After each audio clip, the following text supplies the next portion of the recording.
the GOY and the Jew.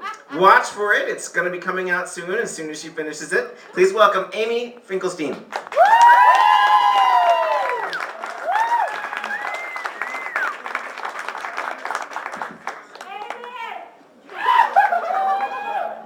Yeah, Mom! Okay, first of all,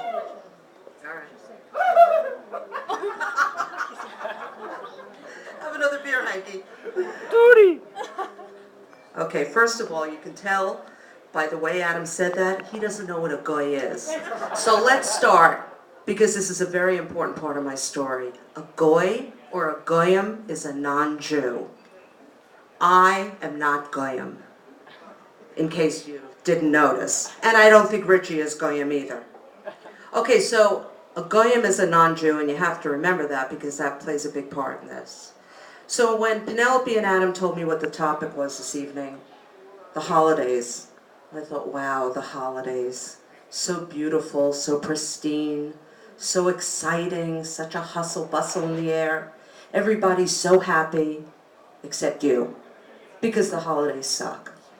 They are a very depressing time where you feel that everybody's life is better than yours.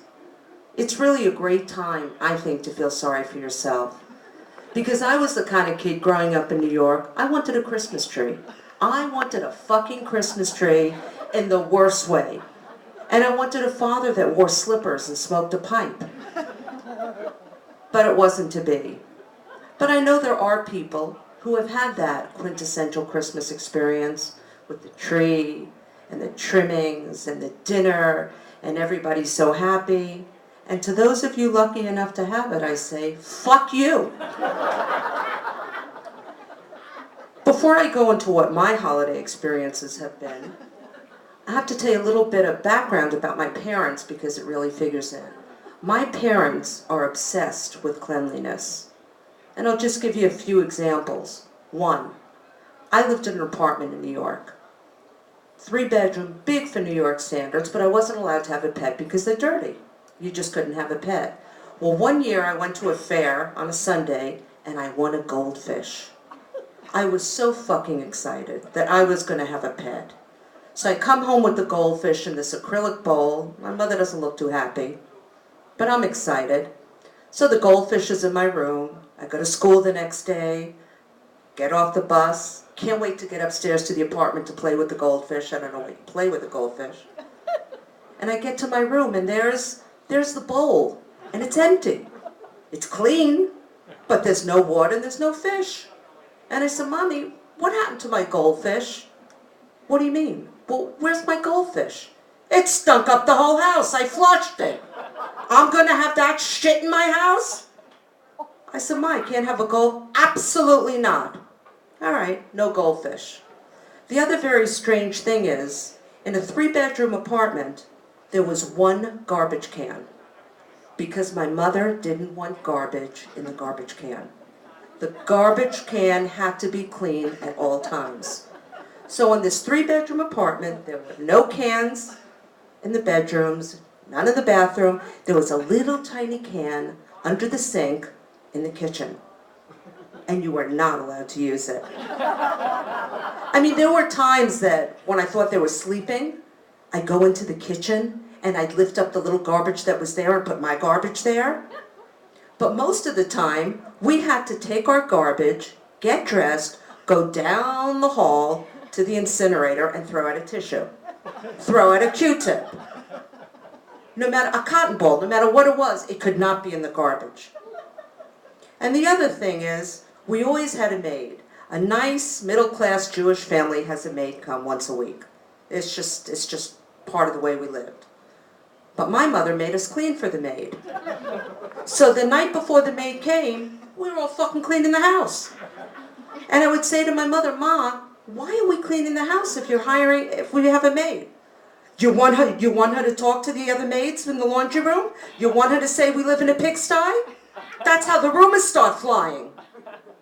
So that's just an example of how clean my parents was. Now let's talk about my holidays, Hanukkah.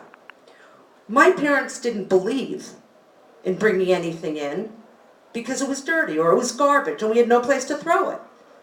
So every holiday season, I'd say to my mother, "Ma, can we light a menorah?" "I will not light a menorah. I don't want the fumes in my house." But can't we do something for the holidays?" "Look, Amy, we're Jews. We don't need a menorah." I said, "Well, but can we just do it?" "No. What, do you live in an opium den? You gotta burn something? Leave it alone." So I tried to leave it alone, and I would try and engage her. "Mom, how come there are 8 nights of Hanukkah? What? "I don't know, Amy. How do I know why there's 8 nights of Hanukkah? You want an answer? Go to Israel." All right. So we didn't talk about that. What's interesting, though, is years later I found out that my mother had a menorah all these years.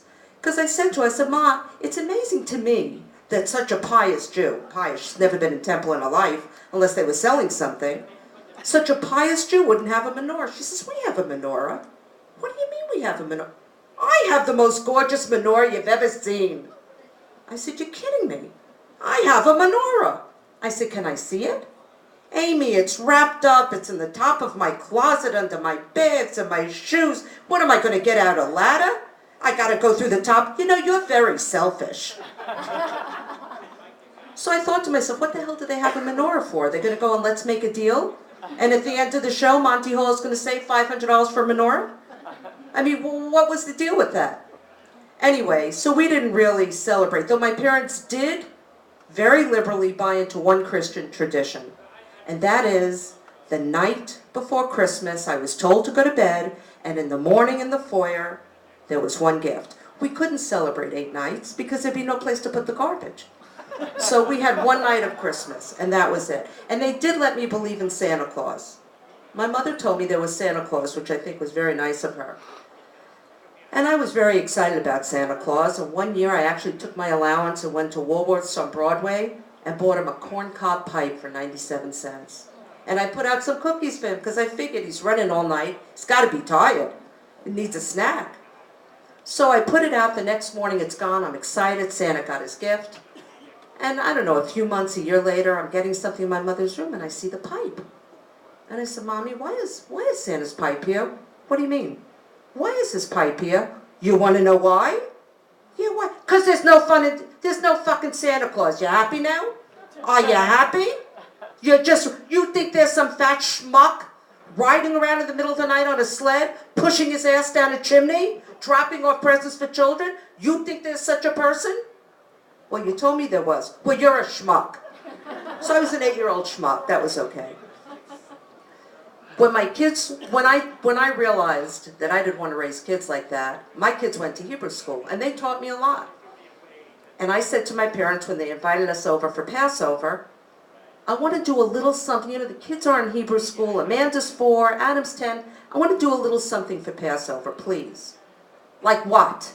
I said, "Well, can we maybe pour a cup of wine for Elijah?" "I don't know about that." "Well, can we ask the 4 questions?" She didn't even know there were 4 questions. Neither did I, actually. So she's arguing with me. "I don't want to do that. You're not a rabbi. What do I need, a service from you?" So I said, "All right." I said, "Mom, it's the Rugrats." She said, "What?" I said, "It's the Rugrats Haggadah. It's the Rugrats. Amanda's 4 years old. She reads the Rugrats. Can we have a service based on the Rugrats?" "Well, how many pages is it?" "It's 10, but it's mostly pictures." All right. So we go there, we go out to visit them, and my father's a very, very nervous, uptight, angry man, very angry. And whenever the family comes for dinner, he has his plate, and next to his plate is a can of K2R. And for those of you who don't know what that is, that was like the precursor of spot cleaners and carpet cleaners. And my father had it at his side at all times.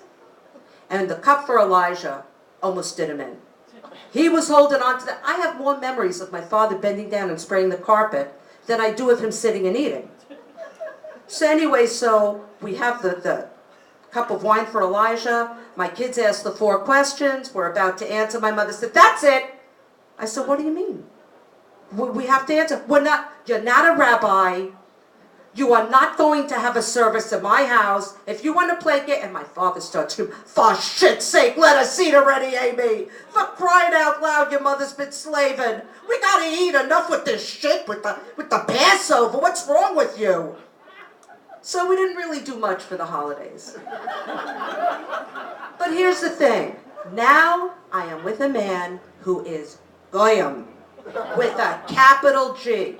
So goyim, in fact, that we went away for a weekend. You have to understand, I'm a real New York Jew, and I'm not religious, but the goyim scare me a little bit. You know, we're a little scared of the goyim, honestly, because of, you know, things that have happened. So we go to bed, and he takes his pants off, and he puts his wallet on the table at the hotel, and for some reason I turned it over. I almost had a fucking heart attack. In big, carved leather letters, one side of his wallet said Jesus. I thought I was going to die. I didn't know who to call. I didn't know what to do. Oh my God, he's got a wallet that says Jesus. This is some kind of guy. Well, anyway, Chris and I have been together for a while, and he's the love of my life. I adore him, and I love the fact that he's not Jewish, because I've never liked Jewish men, except to marry them and have children with them. Other than that, I don't like them. Or to support me. That's a nice thing. So anyway, Chris and I, our first year together, we didn't have a Christmas tree because it was a small place. But on Black Friday last year, on Thursday, the day after Thanksgiving, I ran at 4 o'clock in the morning to JCPenney's, and I got the best tree at the best price. And I say, leave it to a Jew to get a good price on a tree. And if you think God doesn't have a sense of humor, you're wrong. Because here I am this year getting ready to put up my tree. I am so fucking excited. I want to have a tree trimming party. He's never heard of it. Who's never heard of a tree trimming party? Only Jews do tree trimming parties? I mean, what? Anyway, so Chris says to me as we're putting up the tree right before, he says, I just want to tell you something. I don't want you to get upset. I'm really going to try and be excited about this. But I don't really like trees. And I don't really like Christmas. So I'm excited and he's nauseous. So my daughter and I, who's also obviously Jewish, are putting up the tree and we're so excited, and Chris keeps trying to run away to get something. He put up an ornament here and there, and I thought to myself, you know what? I'm going to do Christmas up right, and I'm going to do Christmas the way I should, like a good Jew. Thank you.